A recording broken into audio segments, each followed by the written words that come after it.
Oui, alors il y a deux mots qui sont rabâchés en permanence, ce sont les mots amour et tolérance. Hein. On nous explique que bon, il suffit d'être dans l'amour et dans la tolérance pour que finalement tout se passe bien. Hein. Et malheureusement, les choses sont plus compliquées que cela. Donc effectivement, les mots amour et tolérance sont des mots merveilleux, mais à condition qu'ils reposent l'un comme l'autre sur leur socle naturel qui est la vérité transcendantale qui vient de Dieu. Hein. Dès que l'amour et la tolérance sont déracinés de la vérité, ils se dénaturent et peuvent même devenir sataniques. Hein. C'est d'ailleurs ce qui se passe actuellement.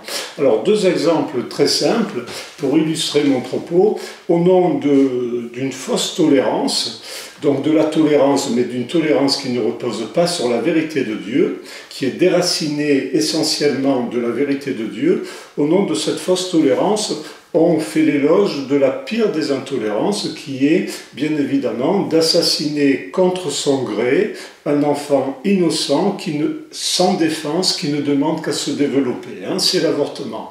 Donc ça, c'est la pire des intolérances qui est vendue au nom d'une espèce de tolérance. Alors voilà où mène la tolérance quand elle n'est pas liée à son socle divin. Et pour l'amour, je vais prendre l'exemple, pour le faux amour, je vais prendre l'exemple de la légalisation du mariage homosexuel. Donc là aussi, au nom d'une fausse tolérance, d'un faux amour, on prône la légalisation d'un État qui mène vers la mort. Hein.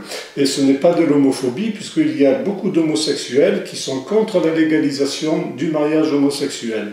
Alors, je rappelle quand même que la légalisation du mariage homosexuel, c'est un peu comme si on disait à Dieu, tu as créé la vie, pour cela tu as pensé à cette relation entre un homme et une femme, hein, pour que la vie se propage, mais nous, ça ne nous intéresse pas, on te rend les clés de la vie, on te les balance, reprends-les, et on va légaliser un État qui mène vers la mort. Hein, parce que bon, les gays entre eux ne se reproduisent pas. Si Madame Fourest ou Judith Butler avaient eu des parents homosexuels, elles ne seraient pas là pour parler à la télévision. Hein. Donc de même que Monsieur Bernard-Henri Lévy, de même que moi-même, de même que tout le monde. Si nos parents avaient été gays, nous ne serions pas là. Donc la légalisation du mariage homosexuel, c'est un non frontal à Dieu. Alors voilà où mènent des termes qui devraient être en principe aussi magnifiques que les termes d'amour et de tolérance, ils peuvent mener exactement à leur contraire. Hein. Et là, il faut se rappeler une chose qui est importante, c'est que Satan, le prince des ténèbres, est incapable de créer quoi que ce soit. Hein.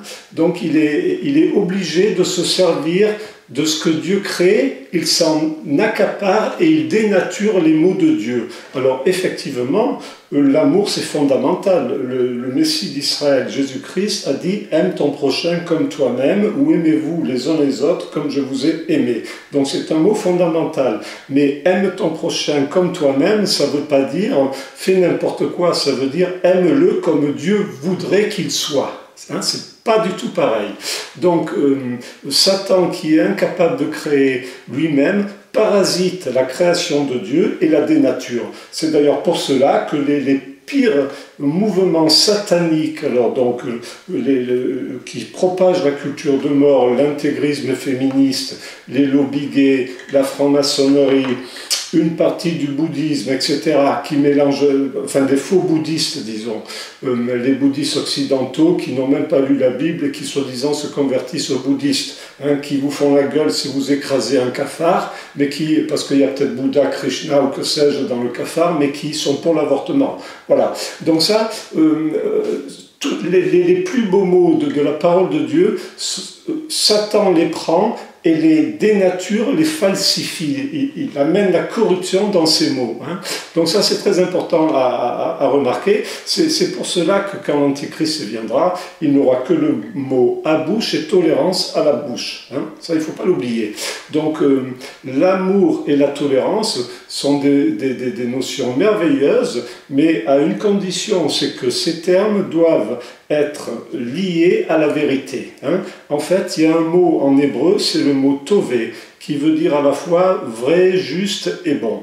Eh bien, l'amour, on doit le comprendre dans ce sens, c'est-à-dire l'amour doit être tellement lié à la vérité que finalement c'est un seul concept. L'amour et la vérité forment un seul concept. Quand les deux concepts sont séparés, ils se dénaturent, l'amour se dénature et peut devenir diabolique. Donc l'amour et la tolérance, oui, mais l'amour et la tolérance à condition qu'ils soient liés à la vérité. Donc c'est le titre de la très belle encyclique du successeur de Pierre, Benoît XVI, dont le pape émérite, Caritas in Veritate, une encyclique merveilleuse que je vous invite à lire.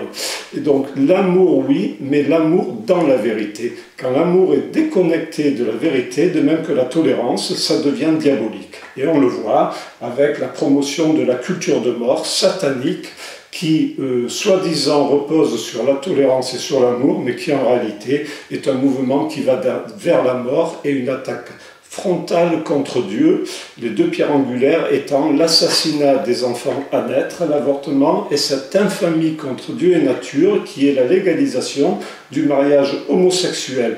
Et cela s'est vendu comme si c'était des actes d'amour et de tolérance. Voilà, c'est en cela qu'on retrouve cette notion de culture de mort satanique qui prépare l'avènement de l'Antéchrist, qui aura que le mot amour et tolérance à la bouche, mais faux amour et fausse tolérance.